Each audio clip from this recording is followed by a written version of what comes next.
So, I just bought another toy. Echoplex. So if you're watching this video, there is a very good chance you know what this thing is. But for the uninitiated, it is a delay. It is before we had the luxury as guitar players of buying a beautiful box that one turns it on, the other one makes it go blinky blink, faster, faster. You know how it goes. This old dog, I'm not sure how far they went back. I would guess they came out in the late 1950s. This particular model is a EP-2, the second version. 2 knobs instead of 3 knobs. Although I believe the third knob is just buried underneath this little cover here. It is a tape delay unit. Ooh.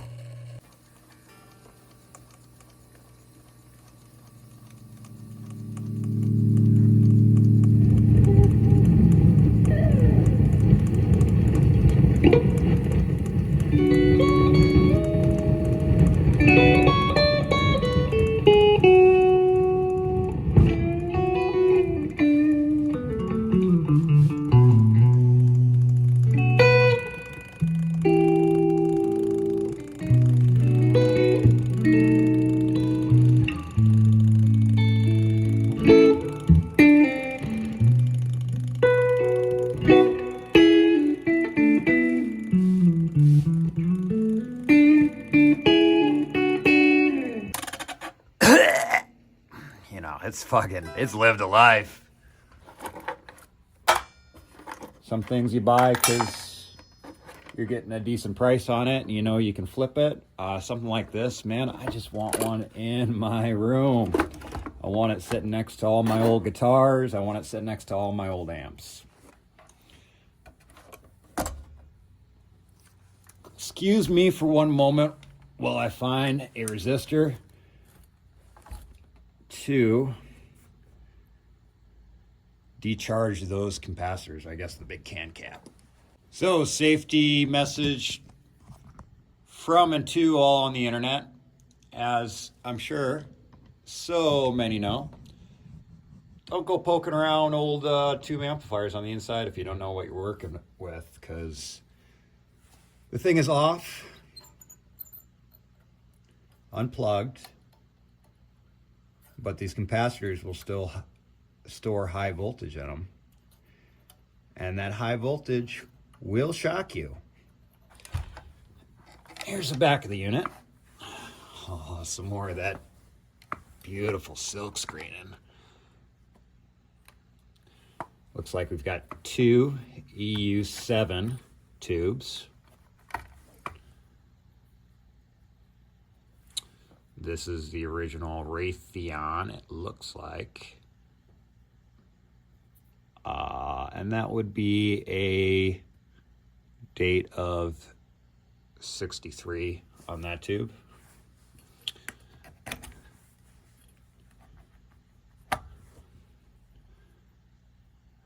Looks like 63 on that one too. That's the original Raytheon. So they're actually labeled. This says for the Echo playback amplifier. This is for the record and the instrument amplifier. And then this is a 6C4 oscillator tube. That is a GE.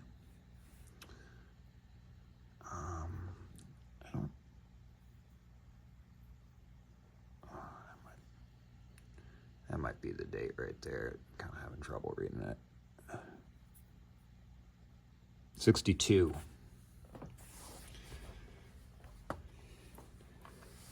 We've got transformer, the motor, on the back side we can see the belts there. The belt's probably good and crusty.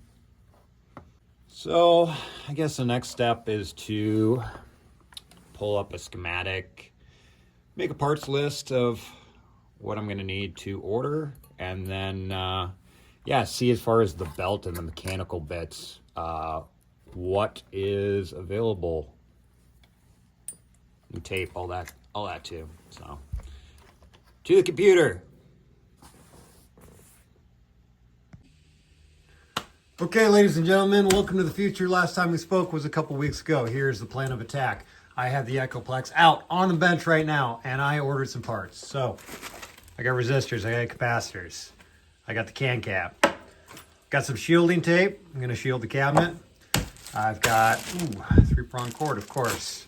I have delicate new tape bought from, I believe, ATR Magnetics, loaded with hopefully the correct tape.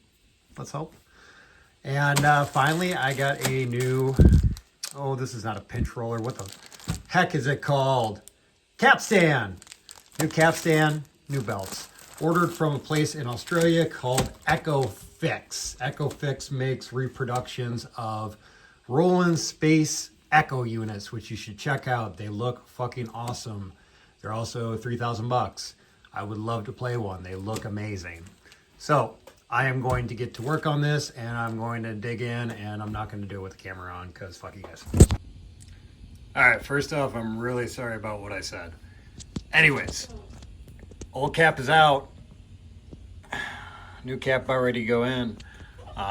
Pretty simple case of just taking your time. I've got photos on my phone of what it looked like before, and I've got some notes that will tell me how to put it back together proper. So, yeah, back to it. All right, I have the new capacitors in. I have some resistors that were replaced that were out of spec in the power supply section of the unit. And I also have the box all shielded up. It's looking fucking fancy. Looks like some kind of Egyptian sarcophagi. So yeah, I'm gonna put the unit back in and then address all the top bits. Plug it in and give it a shot.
you.